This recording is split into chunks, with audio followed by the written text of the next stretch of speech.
날이다. 오늘은 날이 참 좋은 것 같아요. 어저께는 더워서 막 그냥 더웠다고 따갑다고 했다고 햇빛이 따끔따끔했었는데 오늘은 얼마나 감사한지 제 더위를 많이 타는지 우리 하나님 아버지는 아시는 것 같아요.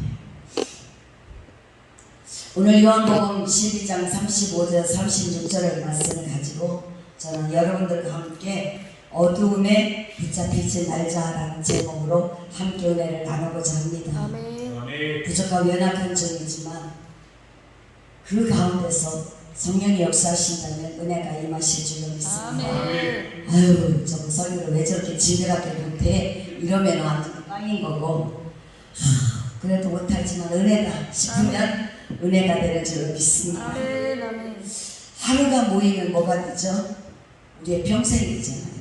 오늘 하루 잘 살면 내일도 잘 살게 될 줄로 믿습니다. 어제가 지나갔기에 오늘이 있습니다. 오늘을 잘 살면 내일도 있습니다. 오늘 못 살면 우리는 어디 가요? 하는 감기입니다. 오늘 못 살면 가는 거예요. 어느 책에서 하루라는 의미를 이렇게 표현하고 있더라고요. 하루는 곧 일생이다. 좋은 일생이 있는 것처럼 좋은 하루도 있다. 불행한 일생이 있는 것 같이 불행한 하루도 있다. 하루를 짧은 인생으로 본다면 우리는 하루의 날을 부질없이 보내지는 않을 것이다. 굉장히 의미 있죠? 하루가 곧 일생이래요. 하루살이는 하루가 그의 일생이야. 하루밖에 못 살까? 그는 7살 나에 하루 살면 날아다닙니다. 어려서 그런 얘기 하더라고요. 막 하루 살다 들어가서 막 아무리 쫓아도 왜 이러나 했더니 하루 살 네가 오늘 내일도 살려면은 가서 사람의 눈곱을 떼어오라고 그랬대. 그래 눈곱을 떼어가면은 그 다음날도 산대. 그래서 하루살이는 우리 눈앞에서 팍팍팍 놓는다는 거예요. 아무리 쫓아도 이놈 하루살이는 우리 눈앞에서 안 사라지더라고요. 막 여름에 비우고 난 다음에 하루살이는 우스갯소리로 하는 얘기지만 하루살이에게는 하루가 일생이듯이 오늘 우리에게도 그렇답니다. 오늘 하루를 잘 삶으로 오늘 하루를 잘 보내면은 우리의 일생을 편안하게 살 수도 있다는 것입니다. 오늘 하루 내가 잘못 살고 말을 잘못하고 행동을 잘못함으로 그의 인생이 완전히 꽝지는 사람이 있어요. 우리에게 주어진 하루는 선물인 것입니다. 아멘. 하나님이 오늘 우리에게 주신 선물이에요. 아멘. 우리가 호흡할 수 있게 하시고 우리가 눈을 뜨고 감사하며 찬양하며 예배하며 말씀 전하며 박수 칠 수 있다는 것은 선물인 줄로 믿습니다. 이 하루라는 선물은 시간이고 우리에게 소중한 생명인 것입니다. 이 소중하고 복된 하루, 생명, 선물을 어떻게 보내느냐에 따라서 우리의 목회가 성공할 수도 있고 내 인생이 성공될 수도 있는 줄로 믿습니다. 그래서 우리는 하루를 최선을 다해 살아야 될 줄로 믿습니다. 하루를 열심히 사는 사람은 그 다음 날도 내일도 열심히 살 수 있어요. 그러나 오늘 하루 죽자 하고 부러져 있는 사람은 내일도 똑같아요. 열심히 오늘 하루가 하나님께 순종하고 열심히 나에게 주어진 일에 최선을 다할 때 우리는 내일도 소망의 하루, 희망의 하루, 복된 하루가 될 줄로 믿습니다. 요한복음 11장에 보면 죽은 지 나흘 된 나사로를 살리신 내용이 나옵니다. 그리고 12장에서는 나사로의 누이들이 예수님을 모시고 조촐한 잔치를 벌리는 장면이 나옵니다. 죽은 나사로가 살아난다는 것은 우리가 생각할 때 불가능해요. 만약에 제가 예수를 믿지 않았다면 누가 저에게 이렇게 전도를 해옵니다. 예수님이 죽은 지 나흘이나 된 사람을 살렸어. 근데 그 시체가 막 썩는 냄새가 나면 살렸다? 기적이야. 그런 분이 하나님의 아들 예수님이야. 그러니까 너도 믿어봐. 그러면 웃기지 마. 아이고 너나 믿어라. 야 썩어서 사흘이나 냄새나는 풀풀 나는데 무슨 혹시 모르겠다. 아침에 죽은 사람 살렸다는 것은 혹시라도 살아날 가망이 있으니까 살렸다고 하지만 야 무덤에다 갖다 놓고 썩어서 냄새가 나 살이 문들문들해 뭐 살아나냐? 말도 안 되는 소리. 너나 잘 믿어. 무슨 맹꽁이 같은 소리야. 막 이렇게 제가 핍박했을 거예요. 저는 그러고도 남았을 거예요. 왜냐하면 저는 의심이 너무 많은 사람이거든요. 누가 뭐라고 하면은 거기에 대한 의심, 설교를 들으면서 이렇게 옆에서 밤으로 기도하면 죄송합니다. 아, 기도도 지랄 맞겠다 하네. 예, 이랬으니까요. 밤을 하고 방방 뛰면 그 기도 좀 조용하게 못하나 고 얌전하게 옆에 있는 사람 나는 기도를 못하니까 그 사람한테 막 의자 흔들려서 그러니까 기도 좀 조용하게 못하면 지랄도 그렇게 막 지랄 맞게도 기도하면 막 이랬으니까요. 그랬던 사람이니까 그렇게 하고도 남았겠죠. 그런데 오늘 본문의 말씀 보면은 12장에 보면 그 나흘이나 된 죽어서 냄새가 나는 그 나사로를 예수님이 나사로야 나오라 하니까는 일어나서 나오는 거예요. 그러니까는 뭐예요? 동염했던 배를 끈을 풀어주라는 거예요. 그러니까는 풀어주니까 나사로가 멀쩡해서 눈 껌뻑껌뻑 뜨고 살아서 걸어 나오는 겁니다. 이게 믿어져요? 현실로 가능합니까? 이상합니다. 이게 어디가 믿어져요? 어떻게 가능해요? 지금인지 우리가 죽으면은 장사를 며칠 만에 지내죠? 사흘 만에 장사를 지내요. 왜 그랬을까요? 혹시나 옛날에는 살아나는 경우가 있었대요. 죽었다가 우리 시할머니라고 하던가 그분이 돌아가셨는데 정말 죽었다가 이틀 만인가 살아났대요. 영을 알려고 하는데 이분이 살아나신 거예요. 기절을 했대요. 그리고 살아나셔가지고 한참 살다가 돌아가셨다고 하더라고요. 그래서 옛날에 분들은 이렇게 관짝을 옮길 때 잘 흔들지 말고 조심해서 잘 왜 그랬을까요? 혹시 살아날까봐 막 이렇게 막 관을 들고 막 흔들지 않게 조심조심 뒤에서 막 흔들면 상주들이 이렇게 막 잡더라고. 어려서 그걸 봤어요. 관을 막 이렇게 붙잡고 조심하라고 남자 상주들이 옛날에는 막 이거 삼배도 막 이거 건하고 막 두루매기하고 대나무로 이거 지팽이 집 가잖아. 아이고 조심해 아이고 상여를 이렇게 막 쪽다리 건너갈 때 막 이라고 매잖아. 그러면은 뒤에서 상주들이 조심해 아이고 조심 시골에서 살다 보니까 그런 걸 많이 봤어요. 그래서 제 나이 또래 되는 친구들하고 이렇게 시내에서 사는 서울에서 사는 친구들하고 얘기하면 나보고 애늙은이 같아서 많이 했었어요. 근데 시골에서 살면은 그런 걸 볼 수밖에 없잖아요. 그리고 그게 상해 나가면 막 볼거리잖아요. 막 그 집은 막 아이고 때문에 놓고 근데 우리는 막 재미있잖아. 막 이게 노량재미가 막 뭐 이제 가면 언제 오나 막 그러면서 막 하면 그게 재미있어 우리는 막 따라가고 막 그걸 따라 부르고 막 이랬었어요. 이렇게 죽은 나사로가 살아났다는 거. 그 당시는 냉동실도 없었어. 근데 요즘에는 살아나려도 살아날 수가 없을 것 같아요. 그쵸? 죽자마자 냉동실 갖다 집어넣어버리면 어떻게 살아나. 옛날에는 그냥 이렇게 안방에 불 안 떼고 아랫목에다 이렇게 받쳐놓고 거기다 시신을 띄웠잖아요. 고일을. 근데 그 당시는 냉동실도 없습니다. 그리고 더웠어요. 이스라엘은 열대지방이잖아요. 덥잖아요. 그러니까 죽으면 하루만 지나면 막 썩는 거예요. 그러니까는 죽으면 바로 가서 장사를 지내서 불속에다가 집어넣는 거죠. 그런 나사로가 지금 살아났으니 그 누이들이 얼마나 좋았겠어요. 부모가 없습니다. 삼남매만 외롭게 사는 가운데서 동생이 살아났어요. 오라버니가 살아났어요. 그러니 이거는 얼마나 좋겠습니까? 잘 사는 집이 아니에요. 조촐하게 사는 그런 가정인데 오라버니가 동생이 살아났으니까 있는 것 없는 것 다 털어서 예수님 모시고 음식을 만들고 동네 사람과 장사를 지냅니다. 소문이 났겠죠. 임금 갇혀 원근 지방에 소문 났겠죠. 야 저기에 송추에 반석 교회가 있는데 거기에 사람이 죽었는데 거기서 사람이 살아났대야. 막 지금 난리가 났다.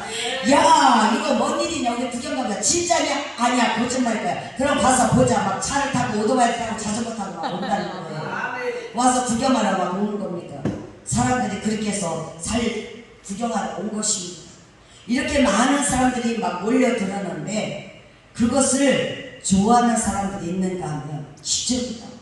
정말 저분은 대단한 사람이다. 아멘. 진짜 하나님의 아들인가 봐. 아멘. 그런 게며 그렇단께 막 이러면서 막 믿는데 어떤 사람들은 누가요? 유대인들은 입이 10배 나왔어. 성질이 막 나. 화딱지가 난 거예요. 왜? 예수가 그렇지 않아도 미웠는데 유대인들이 막 예수가 전하는데 복음 전하는데 가면 막 변화돼서 예수를 믿고 쫓아다니니까 막 자기들의 그 저기를 뺏기는데 미운 그 예수도 미운데 거기다가 나사로를 살렸으니 나사로까지 믿잖아요. 저거는 왜 죽지 않고 빨리빨리 살아난 거예요. 도대체 빨리 죽어서 빨리 가버리지. 그러니까 그 너무나 미웠던 거예요. 25장에서 26절, 11장 25장 5절에서 26절에 보면 주님이 이렇게 말씀하셔요. 나는 부활이요 생명이다. 나를 믿는 자는 뭐예요? 죽어도 살겠고 무릇 살아서 믿는 자는 영원히 죽지 않는 이것을 믿느냐? 믿는 자는 그렇게 된다는 것입니다. 아무나 죽은 자를 살립니까? 누구나 다 할 수 있는 일입니까? 지금 만약에 우리 고건동 목사님이 어디 가서 집회를 했어. 근데 사람이 죽었어. 아 목사님 우리 남편 죽었어요. 우리 딸이 죽었어요. 우리 동생이 죽었어요. 좀 기도 좀 해봤어요. 목사님이 야 죽은 지 사흘이라서 냄새나 빨리 갖다 묻어 화장시켜. 그러니까 얘가 목사님이 딱 손잡고 기도하니까는 죽었던 사람이 뻘떡 일어나서 껌뻑껌뻑 뜨고 일어나는 거야. 사람들이 뭐랄까요? 기적 초풍하겠죠. 그럼 우리 고건동 목사님은 아마 전 세계에서 돈방석이 앉아 다닐 거야. 나라분의 돈방석. 아마 돈방석으로 깔고 주무실 거야. 난리가 나겠죠. 전 세계가 매스컴들이 다른 방송 다 끄고 그것만 아마 집중적으로 보낼 수 있어요. 그러면 우리 강도사님 그때 유튜브 찍어 다니고 바쁘잖아요. 예수님은 그러한 일을 하셨는데 예수님이 하신 일은 아무나 하지 못하는 거예요. 오직 주님만이 하나님의 아들이신 독생자 예수 그리스도 그분만이 하실 수 있는 것입니다. 우리 주님은 죽은 자를 살리셨어요. 병든 자를 고치셨습니다. 넘어진 자를 일으키셨습니다. 좌절한 자를 바로 세우셨습니다. 불가능을 가능케 하시는 분이 바로 저와 여러분이 믿는 우리 예수 그리스도 예수님이신 줄 믿습니다. 그 주님께서 내가 이것을 믿느냐 하고 물으셨습니다. 믿는다면 우리는 아멘 했으면 그대로 믿고 나가야죠. 예수 믿다 시험 들어 나 방학했어 이런 방학이 어디 있어요? 예수 믿다 실족한 사람들 넘어진 사람들 처음에 뭐 보고 믿었을까요?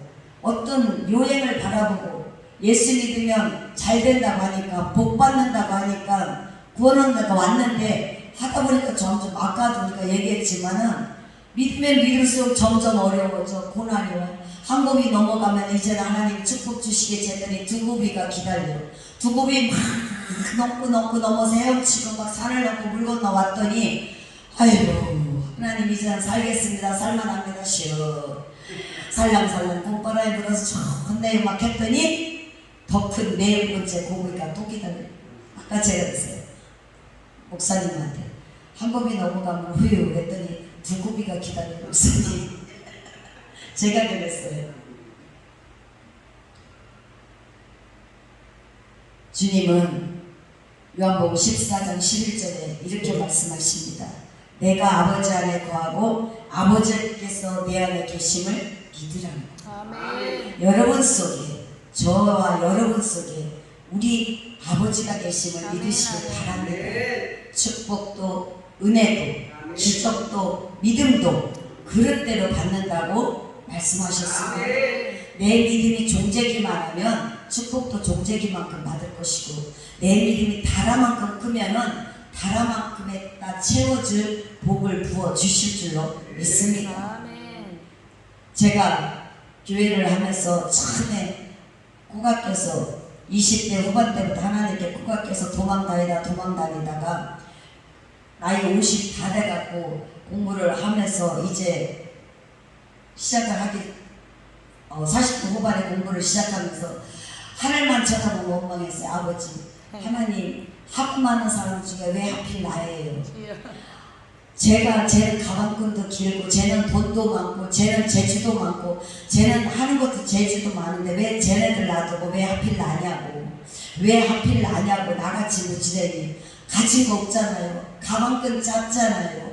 하나님 나 기도해 주는 사람 하나도 없어요. 부모 형제 돌아가고 눈 씻고 찾아가도 나 위해서 기도해 주는 부모 형제 아무도 없는, 하필 왜 나를, 하나님은 나를 왜 저기를 뽑으셨느냐고, 나를 선택하시면서 맨날 그 원망을 하면서 학교를 다니면서 뺀질거리기가 이루 말할 수 없는 뺀질이었었어요.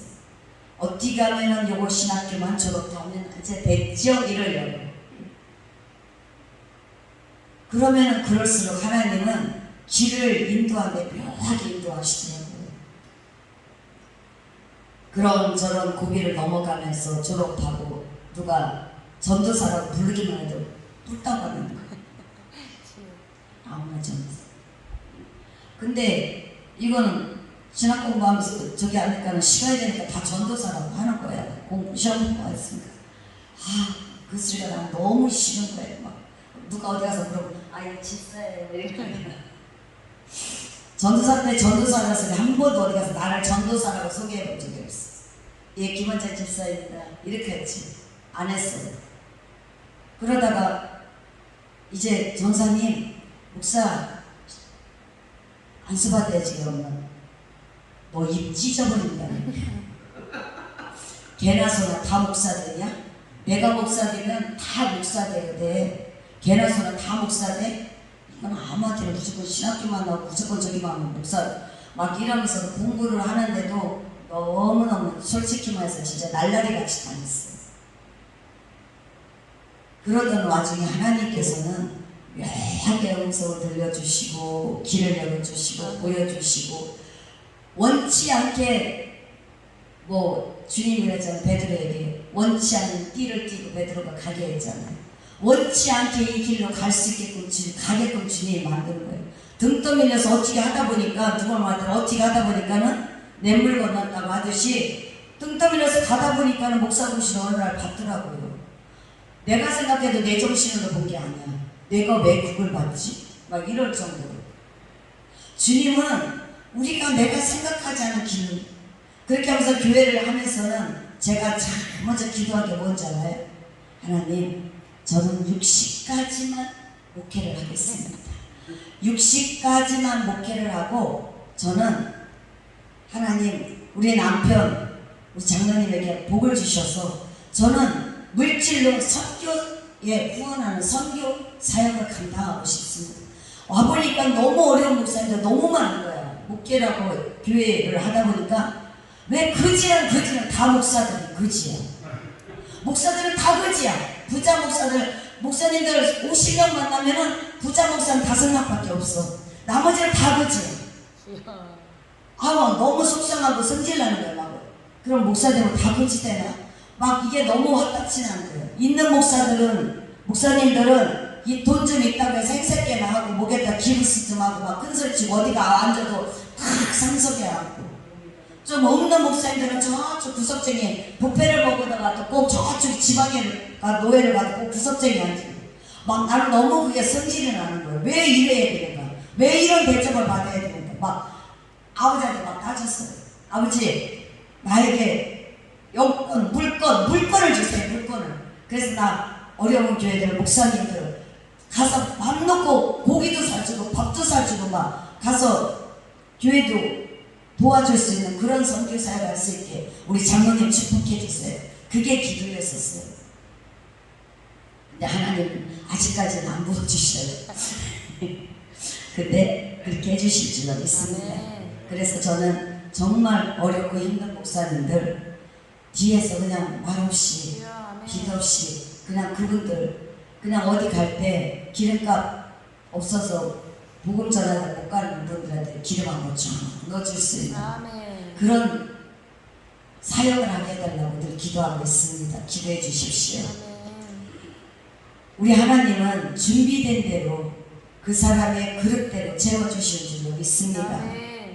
요한복음 12장 속에서는 두 가지 상반된 분위기를 우리는 볼 수가 있어요. 첫째는 나사로를 살려주신 주님의 은혜에 사랑에 감사해서 나사로와 마리아 그리고 마르다 3남매는 지금 감사의 잔치를 벌이고 있는 것을 봅니다. 그들이 동생 나사로 살려주신 그 예수님한테 최선을 다해서 지금 예수님을 섬기는 거예요.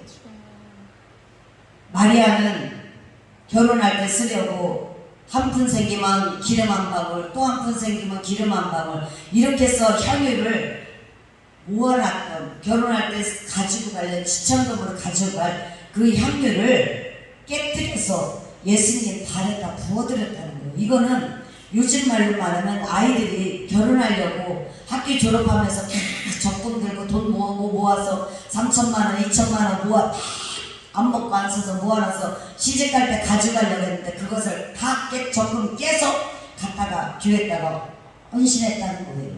이거는 보통 믿음이 아닌 거고 대단한 거거든요. 자기의 모든 것을 다 드린 것입니다.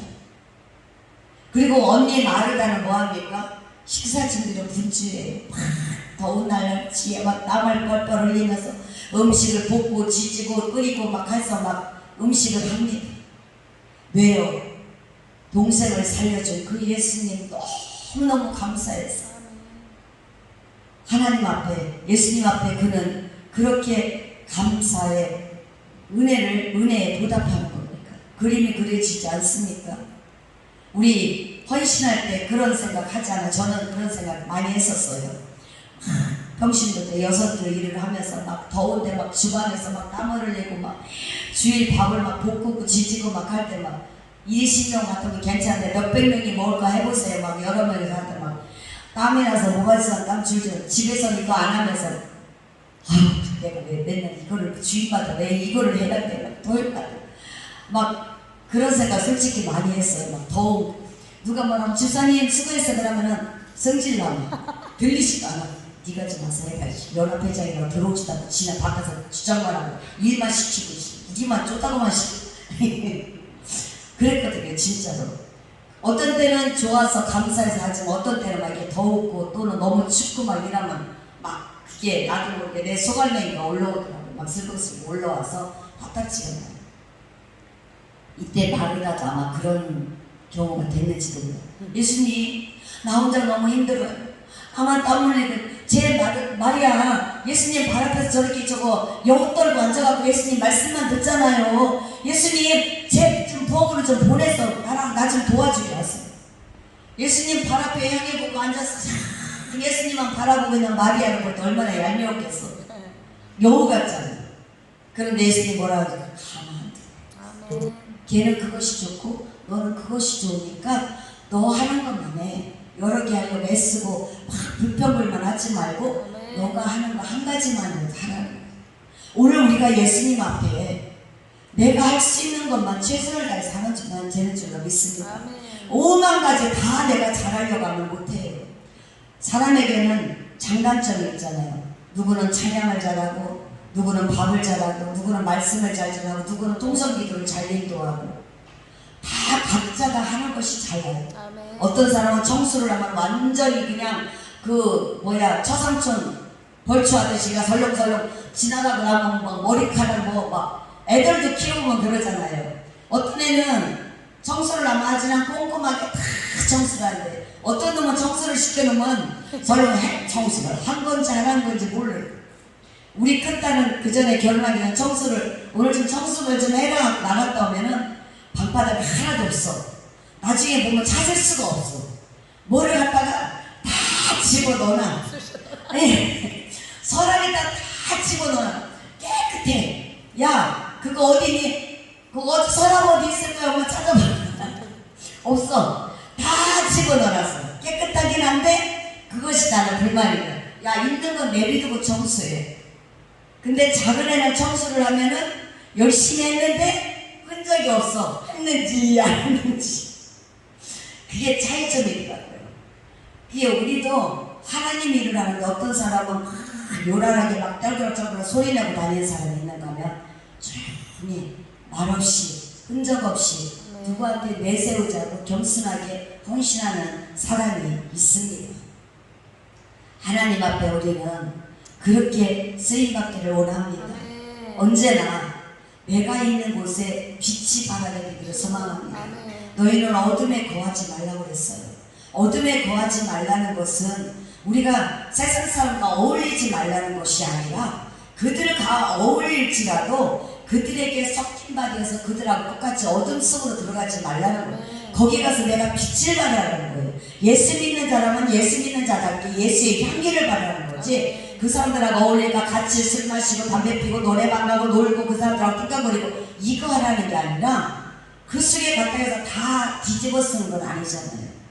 그 속에서 내가 예수의 빛을 발할 수 있는 자가 되라는 것입니다. 그래서 주님이 뭐래요? 가라 그랬잖아요. 너희는 세상을 향해 가라 그랬지 산속으로 들어가라. 세상이 지금 바뀌었어요. 절간은 지금 어디로 해요? 나와 시내로 중심가로 나와. 절간들이 다 나와요. 그래서 동네 아파트에도 절 표시를 내고 무당들 점쟁이들 중들이 아파트에 살아요. 거기서 하고 있습니다. 근데 어떻게 된 게 교회들은 점점 안으로 들어가요. 점점 쌍속으로 들어가요.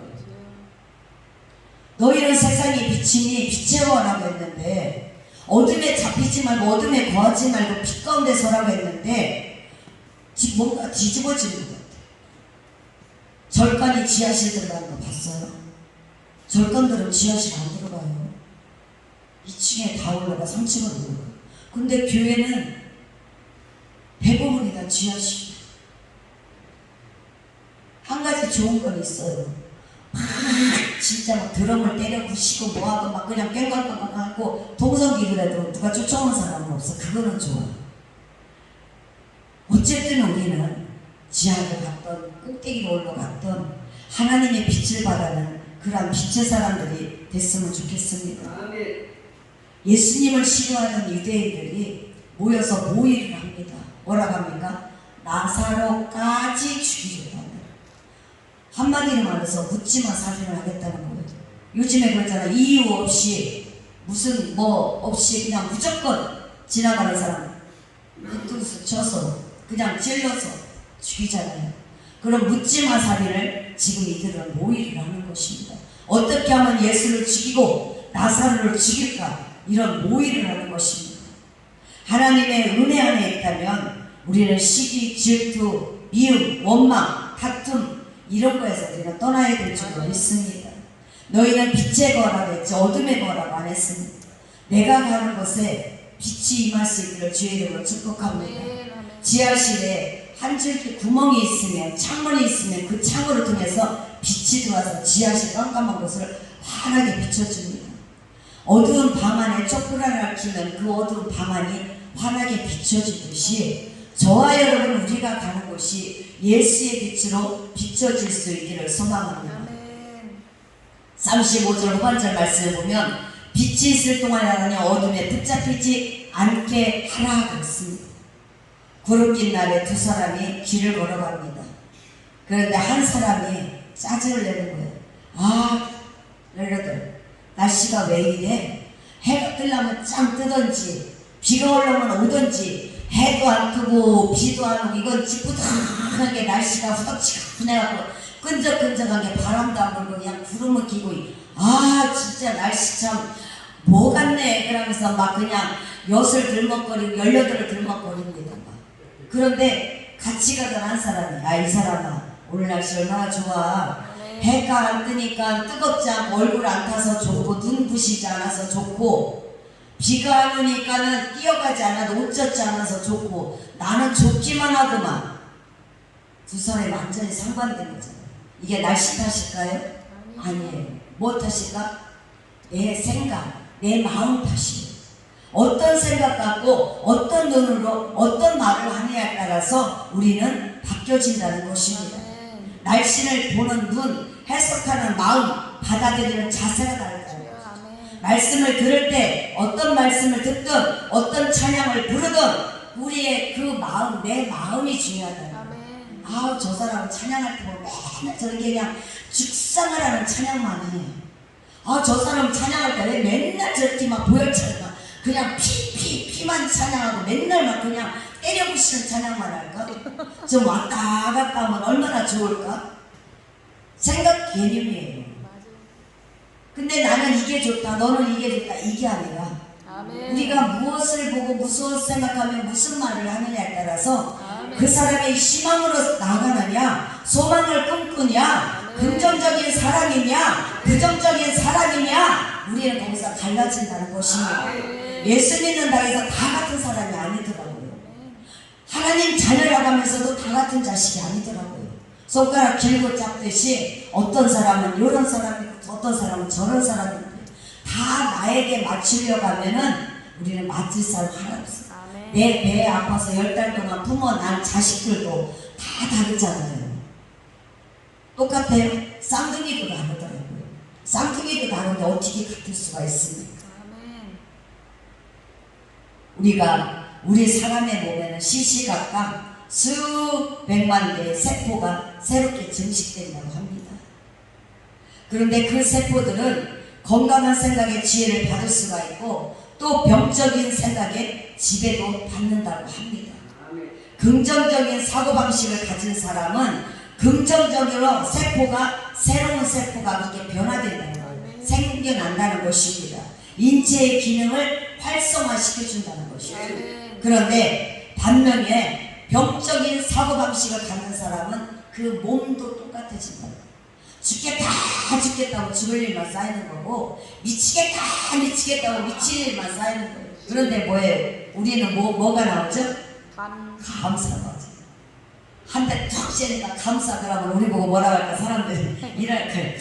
아유 그랬는데 아우 감사해 이럴 거예요 아마. 그런데 그래도 우리가 감사할 때 하나님은 감사 조건을 채워주시는 거예요. 어저께 회장님 말씀하실 때 감사를 찾으면은 감사 조건 너무 많다는 거죠. 우리가 지금 호흡하는 것도 감사, 공기를 마실 수 있는 것도 감사. 우리나라 돈 안 주고 물 먹는 게 얼마나 감사해요. 외국 간 우리 고목사님 뭐 100개 나라를 100개 나라 이상 다니셨다고 했는데 물 돈 주고 사자 주시죠. 그치? 나 처음에 외국 가서 돈 주고 식당에 있는데 물 달라니까 안 주고 물병을 하나 딱 갖다 놓는데 이게 얼마래? 물병 하나에 1리터짜리 물병 하나 갖다 놓고 1.5리터짜리 가게 2달러인가 3달러를 달라는 거야. 그러면 미쳤어. 무슨 물을 밥 먹는데 왜 물을 안 주고 돈을 받는 거야. 완전히 말 그대로 촌년으로 산 거야. 촌년으로 샀어. 그랬더니 여러분 물을 다 사 먹는데 그랬더니 동남아도 사 먹어. 물 주는 나라는 우리나라밖에 없는 것 같아. 얼마나 감사해요. 아멘. 우리나라는 너무 흔해. 나부터도 옷도 입다가 조금 크면은 버려. 약간 입다 실증 나면 버려. 조금 찍어도 버려. 그걸 헌옷을 다 주워다가 갖다 넣으면 그거 갖다가 그것만 공급했다가 외국으로 팔잖아요. 그러면 동남아 같은 어려운 나라에서는 그거 다 빨아갖고 다 해서 또 팔더라고요. 우리나라 부채 파는 거죠. 근데 우리는 너무 흔했어요. 너무 많아. 감사하죠. 근데 감사가 너무 넘쳐서 우리가 병들 정도예요. 너무 잘 먹어서 비대해져서 이제 살 빼겠다고 굶어. 어쨌든 우리는 우리 세포가 병들지 않게 하기 위해서는 영적인 세포든 육적인 세포든 이 세포가 병들지 않기 위해서는 긍정적인 생각의 마인드를 가져야 된다는 거예요. 부정적인 시각으로 누구를 판단하고 우리가 보는 것이 아니라 내 기준의 잣대로 대고 보는 것이 아니라 하나님 말씀의 기준에 비춰서 우리가 바라볼 수 있기를 축복합니다. 그래서 누구의 영향을 받느냐가 중요한 것입니다. 누구 밑에서 신앙 교육을 받고 누구 밑에서 신앙생활을 하며 우리가 어떻게 어떤 사람과 어울리냐에 따라서 우리의 삶이 변화되는 줄로 믿습니다. 스트레스가 만병의 근원이라고 했습니다. 그 스트레스는 어디서 옵니까? 불평, 불만, 원망, 시기, 질투, 남의 가진 거 하나 더 갖고 싶고 막 어려우면 어떤 생각, 돈에 막 쪼들릴 때면 목사님 어떤 생각 들어요? 복권이나 사볼까? 저는 그런 생각 가끔 잘해요. 아, 복권 한번 사볼까? 근데 한 번도 안 되더라고요. 어려울 때는 진짜 그런 생각 들어요. 복권 샀어. 한 10억만 아니야 1억만 돼도 좋겠다. 10억 되면 어디다 얼마 주고 여기 얼마 이렇게 나누고 돈 없으면 비비든. 근데 하나 콩떡이다 그러시더라고요. 우리 각각 사람에게는 하나님이 주신 창조하는 힘이 있습니다. 아멘. 치유하는 힘이 있습니다. 아멘. 그것을 우리는 끌어내야 된다는 거죠. 저와 여러분 속에는 내가 알지 못하는 어떤 힘이 있다는 거예요. 아멘. 근데 우리는 그것을 내가 몰라서도 못 끌어내고 알면서도 못 끌어내는 것이 있습니다. 우리가 기도하면서 힘들다 보면 좌절하고 낙심해서 어둠 속으로 자꾸 들어가는 것이 아니라 아멘. 그럴수록 빛을 향해서 일어날 수 있기를 아멘. 축복합니다. 아멘. 그럴수록 긍정의 생각으로 우리가 바꿔가기를 소망합니다. 아멘. 아멘. 좋은 생각과 행동은 나쁜 결과를 낳을 수가 없다고 그랬어요. 그런 반면에 나쁜 생각과 나쁜 행동은 결코 좋은 행동을 낳을 수 없다는 것이죠. 아멘. 좋은 포도나무에서 나쁜 포도가 열리지 않는다고 그랬어요. 근데 나쁜 포도나무 가지에서는 좋은 포도 열매가 맺을 수 없다는 거예요. 병 들어있는 데서는 좋은 포도가 실한 포도, 상품가치 있는 포도는 안 나옵니다. 찌그러지고 깨지고 병든 포도가 열리죠. 그런데 포도가지가 실하고 거름을 잘 줘서 잘 자란 포도에서는 포도송이도 막 엄청 크잖아요. 잘 열린 겁니다.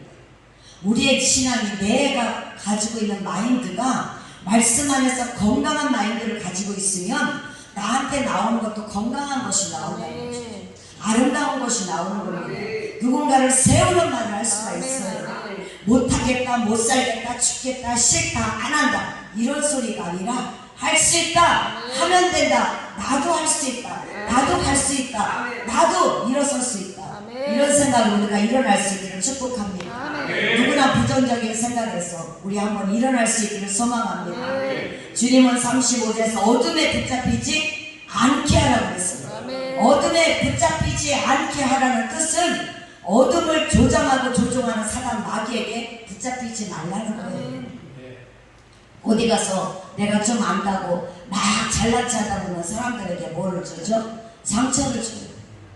내가 알아도 조금 가만히 기다려줄 줄 알아야 돼요. 내가 할 수 있어도 조금 기다려주고 누군가를 세워줄 수 있는 그런 인내하는 믿음이 우리에게 조금 있으면 좋겠어요.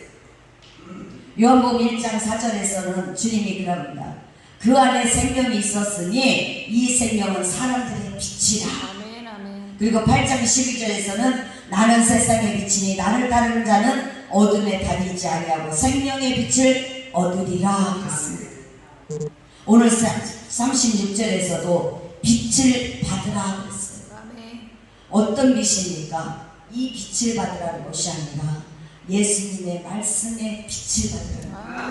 말씀의 빛이 내 안에 비춰지면 내 속에서 어두운 것이 나갈 수가 없고 내가 어두운 곳에 거할 수가 없고 어두운 것에 내가 붙잡히지 않는다는 사실을 믿으시기를 바랍니다.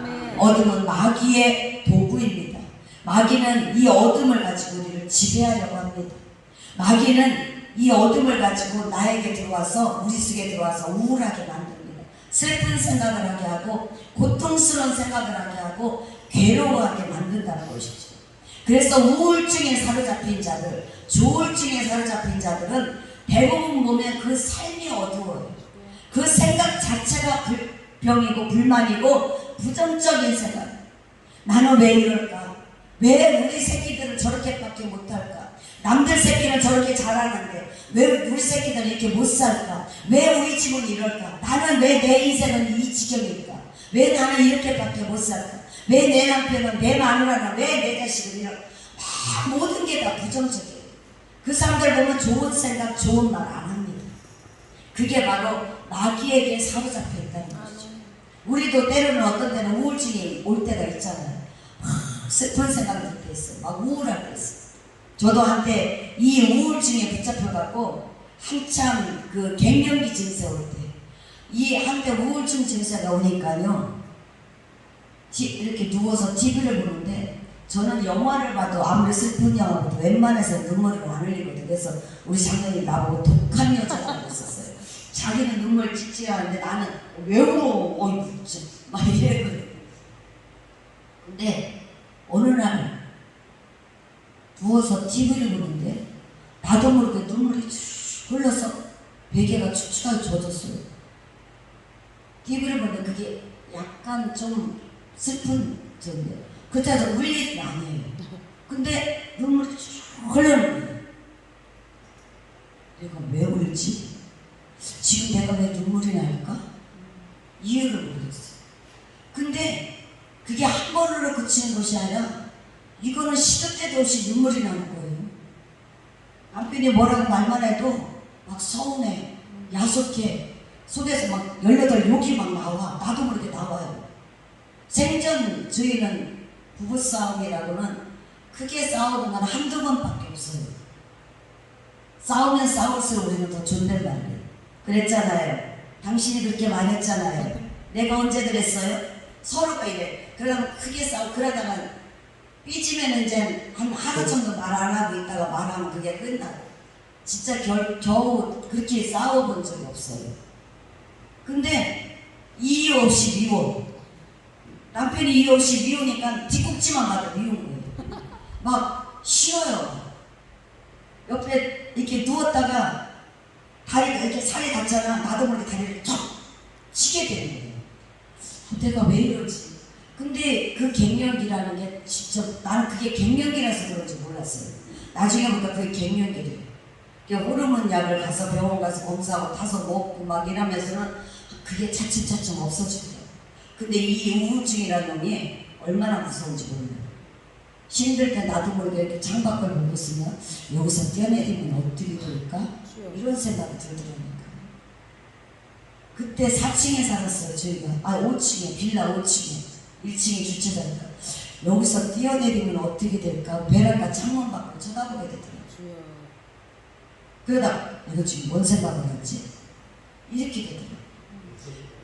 이 우울증이라는 게 그렇게 무서운 거예요. 그때는 몰랐어요. 그게 바로 마귀가 사단 역사라고 나를 붙잡는다는 거를 몰랐었어요. 우리는 어두움에 거하지 않도록 끝없이 우리는 노력해야 돼요. 잠깐 한순간 내가 방심하는 사이에 그 어둠이 나에게 타고 들어오더라고요. 내가 가장 힘들어하는 곳에 아픈 곳을 통해서 들어오더라고요. 하나님은 우리에게 그 모든 것들을 이길 수 있는 힘을 주셨습니다. 지구를 밝히는 것은 태양입니다. 그런데 그 태양도 지구의 자전을 따라 가고 있습니다. 그런데 그 태양도 점점 빛이 예전의 태양같이 하나님 만들었을 때 창조의 태양이 아니라는 거죠. 지금은 이 오존층이 파괴가 되면서 빛도 태양도 점점 변해간다는 것입니다. 어둠을 밝히기 위해서는 지구촌에 수억 개의 전등불이 켜집니다. 우리나라의 용광로에 그 대우조선이나 이런 데 용광로의 불은 1년 365일 꺼지지가 않는다고 합니다. 그런데 그것도 꺼질 때가 있어요. 한 번씩. 그러나 우리 예수님의 빛은 꺼지지가 않는다는 것이죠. 우리 예수님의 말씀의 빛은 영원히 변하지도 흐려지지도 어두워지지도 꺼지지도 않는 사실을 우리는 기억해야 될 줄로 믿습니다. 예수님의 빛이 내 안에서 발할 때 우리는 긍정의 사람, 밝은 사람으로 바뀌어지게 될 줄로 믿습니다. 말라기 4장 2절 말씀에 내 이름을 경외하는 너희에게는 공의로운 해가 떠올라서 치료하는 광선을 비춰주리라. 의로운 해, 치료하는 광선, 이 빛이 저와 여러분에게 비춰지기를 소망합니다. 또 우리를 통해서 이 빛이 그 누군가에게 어둠 속에 갇혀있는 자에게 절망하는 자에게 비춰지게 되기를 주의 이름으로 축복합니다. 그래서 우리는 영원히 우리는 빛의 사람으로 거하게 되기를 소망합니다. 우리 암백에 제가 들어와서 다니면서 보면서 기도원들, 교회들을 보면서 실망할 때가 너무 많았어요. 언제 실망하죠? 가사 보면 아까 얘기했잖아요. 강사님, 목사님 혼자 계시고 원장님 혼자 앉아 계시는 거 보면은 이런 데 와서 꼭 집회를 해야 되나? 이런 솔직히 그런 생각 하실 때 많았어요. 저분도 말씀을 나보다 더 잘 알고 말 그대로 목회의 경력이 나보다 더 많은 분이고 말씀만 알아도 더 많이 아시는 분이고 기도를 하는데 기도는 얼마나 더 많이 하겠어요. 밤낮으로. 근데 그런 저분 앞에 내가 무슨 말씀을 전할 것이며 뭐라고 해야 되는가. 실망할 때도 많고 그것이 두려워서 제대로 말씀을 전하지 못할 때도 있었어요. 근데 어느 날 하나님이 깨닫게 하신 것은 그 사람에게 너를 통해서 내가 하고자 하는 말이 있다는 것을 저는 깨닫게 됐어요. 나는 무지렁이 같고 나는 말 그대로 타다나면 재 같고 나는 정말 부질없는 자 같지만 하나님은 이런 나도 들어서 마른 막대기 같은 나도 들어서 하나님은 뭔가의 하나에 필요한 것이 있다는 것을 느끼게 해주셨습니다. 오늘 우리가 그런 믿음으로 신낼 수 있기를 소망합니다. 그래서 주님의 빛이 어둠의 권세를 이기시기를 축복합니다. 주님의 능력의 빛으로 강하고 담대하게 우리 함께 일어나시기를 주의 이름으로 축복합니다. 그래서 우리에게 있는 질병들 먼저 고침받고 누군가를 예수 그리스도의 말씀으로 이름으로 우리가 치유하는 강소를 나를 통해서 비춰지게 할 때 주의 능력이 임하게 될 줄로 믿습니다. 그렇게 되시기를 주님의 이름으로 축원드립니다.